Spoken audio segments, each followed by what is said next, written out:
I'm a former supporter of Dr. Paul, and I've been supporting him all the way back since 1988 when he ran for president under the Libertarian Party banner.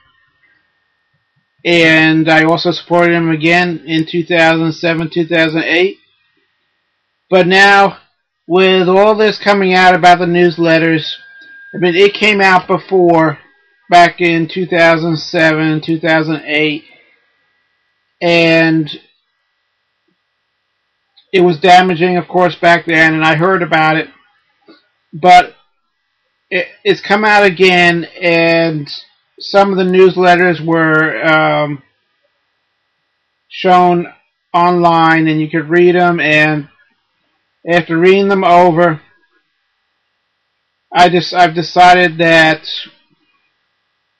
I can't support him as an American Jew. I just think that he has too much racist and anti-Semitic leanings.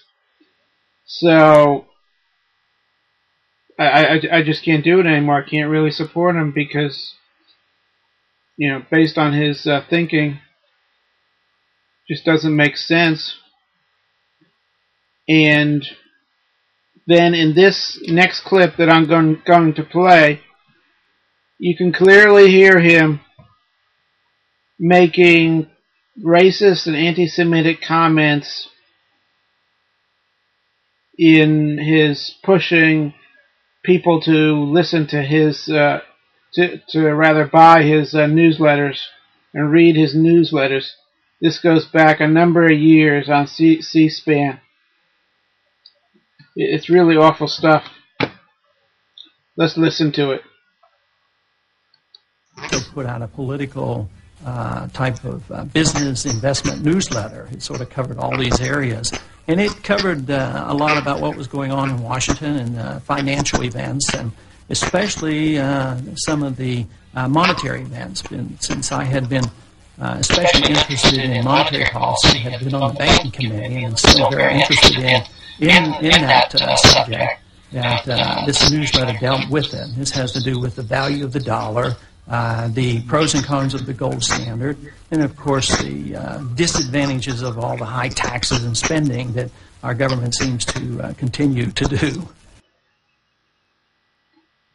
There you have it. Dr. Ron Paul, his usual self, describing what his newsletters were supposed to be about. What he's stating is what his understanding that what the ghostwriters were going to write about. So it's obvious that no, he wasn't aware of what was being written. All you have to do is listen to this interview from, it's a C-SPAN interview, I believe back in the 80s. So, to say that Ron Paul had any idea of what was being put in the newsletters, I mean, he thinks it's about monetary, all that old boring stuff about monetary affairs and the Federal Reserve.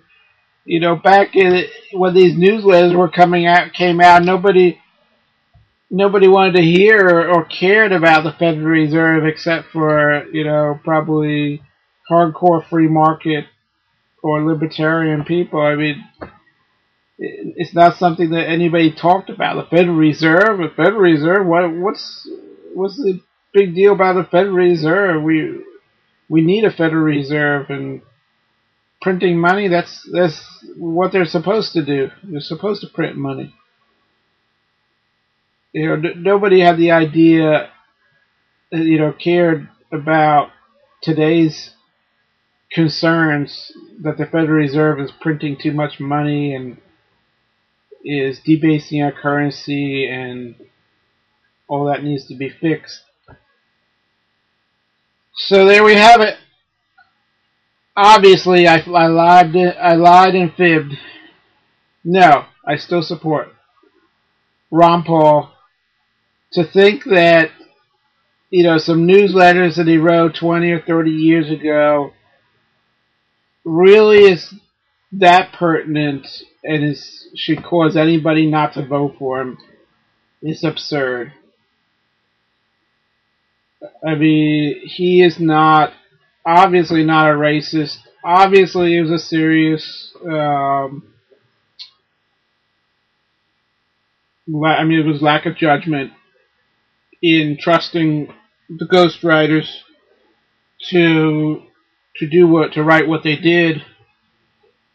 He should have reviewed it on at least a monthly or semi-monthly basis to verify that they were being written the way he expected. Should have had them express mail to him before they went to publication, or something to verify what was going on, what was being written. So yes, he can be criticized, and he's admitted responsibility for what was written. But if you check his legislative record, it doesn't, what he wrote doesn't jive with his legislative record or any speeches or public statements he ever made. They just don't. That part is a fact.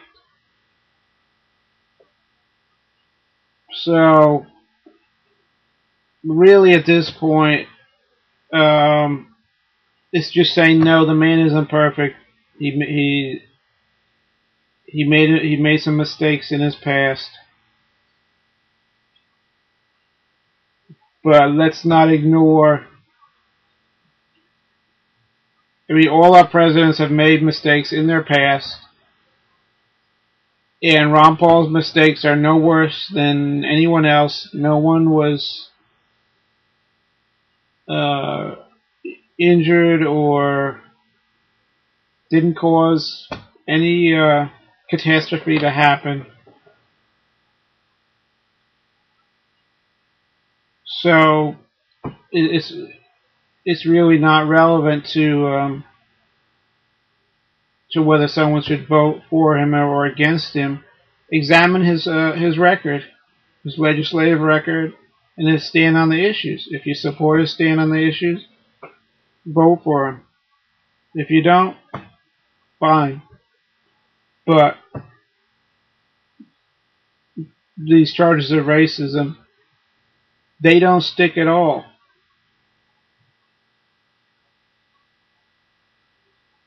So let's get serious about the real problems instead of focusing on these newsletters for over a week now.